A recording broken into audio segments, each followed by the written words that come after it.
दोस्तों नमस्कार।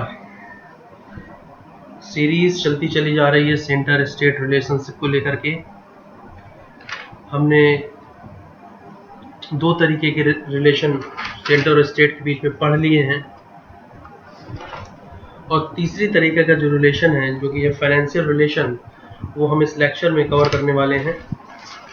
विधायी संबंधों की अगर हम बात करें और प्रशासनिक संबंधों की हम बात करें तो ये प्रीवियस लेक्चर में हम इस चीज़ को कंप्लीट कर चुके हैं। फाइनेंशियल रिलेशन के बारे में दोस्तों मैं अगर बात करूं तो ये पार्ट 12 में आता है और आर्टिकल की अगर मैं बात करूं तो 268 से लेकर 293 तक 2682 293 तक ये चला जाएगा। चलिए शुरू करते हैं। फाइनेंशियल रिलेशन हमने लिए कहां से हैं? भारत शासन अधिनियम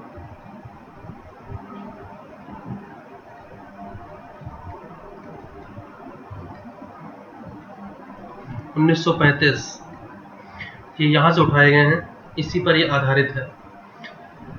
वित्त आयोग, फाइनेंस कमीशन, एफसी के बारे में पूरा एक लेक्चर, डिटेल लेक्चर जो आपको यूट्यूब पे कहीं नहीं मिलने वाला, वो इस चैनल में मिलेगा आपको, आप जाके प्रीवियस में देख सकते हो।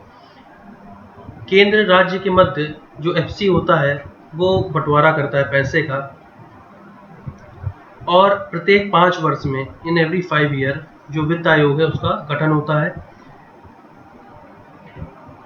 तो ये सारी चीज़ें फाइनेंस कमीशन से रिलेटेड हैं, आप डिटेल में देख सकते हो। और चूँकि केंद्र राज्य के बीच वित्त समझौतों की मैं बात करूँ तो 7वीं अनुसूची में कुछ कर दिए गए हैं कि कौन सा कर संघ लगाएगा, कौन सा कर राज्य लगाएगा और कौन सा कर समवर्ती सूची में आएगा। कुछ करों के बारे में मैं तुम्हें बताता हूँ। जैसे कृषि से रिलेटेड कोई कर लगता है, ये केंद्र लगाने वाला है, आपका केंद्र लगाएगा इसको। कृषि से रिलेटेड अगर कोई कर आ रहा है, सीमा शुल्क है, तंबाकू, एल्कोहल, लिकर पर जो उत्पाद शुल्क होता है वो, निगम कर सेंटर लगाने वाला है, सर्विस टैक्स सेंटर लगाता है, समाचार पत्रों से भिन्न माल जो कि अंतर राज्यीय व्यापार या वाणिज्य के दौरान होने वाला जो क्रय विक्रय होता है वो भी आपका सेंटर लगाता है।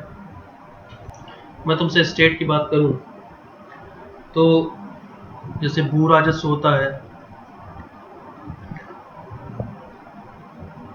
उसका जो निर्धारण है वो संग्रहण वही करता है, राज्य सूची का विषय है। कृषि आय पर कर,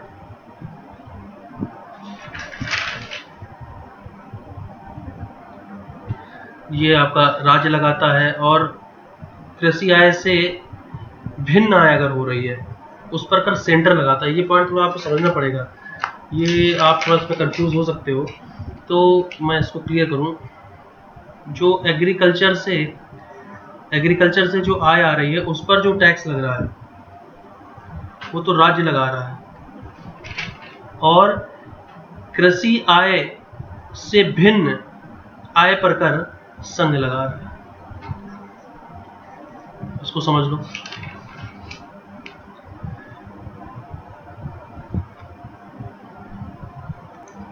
आर्टिकल 246 की मैं अगर बात करूं तो इसमें आप देख पा रहे हो 3 तरीके का जीएसटी है। एक सीजीएसटी है, एक आईजीएसटी है और एक एसजीएसटी। तो जो आपका सीजीएसटी और आईजीएसटी है ये कौन लगाएगा? ये लगाएगा संसद। और जो आपका एसजीएसटी है ये कौन लगाएगा? ये लगाएगा राज्य। इसका प्रावधान किसमें किया गया है? आर्टिकल 246 246 में। आर्टिकल 248 पे आते हैं। ये क्या बताता है? आर्टिकल जो 248 है वो ये बताता है कि कौन सा विधानमंडल है उसके पास कौन सा अधिकार है, किस विधानमंडल के पास कौन सा अधिकार है। अगर मैं 246 आर्टिकल से 248 के बीच में बात करूं तो ये जो तीनों आर्टिकल हैं ये 3 तरह की सूची से संबंधित हैं। संघ सूची, राज्य सूची, और तीसरे प्रकार की जो सूची है वो है समवर्ती सूची। तो 248 ये बताता है कि किस विधानमंडल के पास कौन सा अधिकार है। आर्टिकल 268 के बारे में आपको बता दूं, इस आर्टिकल में पहले क्या था, पहले का मतलब ये, पहले इसमें सर्विस टैक्स के बारे में डिफाइन किया गया था, लेकिन अब ये जो अनुच्छेद है वो संविधान से खत्म कर दिया गया है। अंतरराज्यीय लेन देन को समझो पहले कि जो अंतरराज्यीय लेन देन क्या होता है।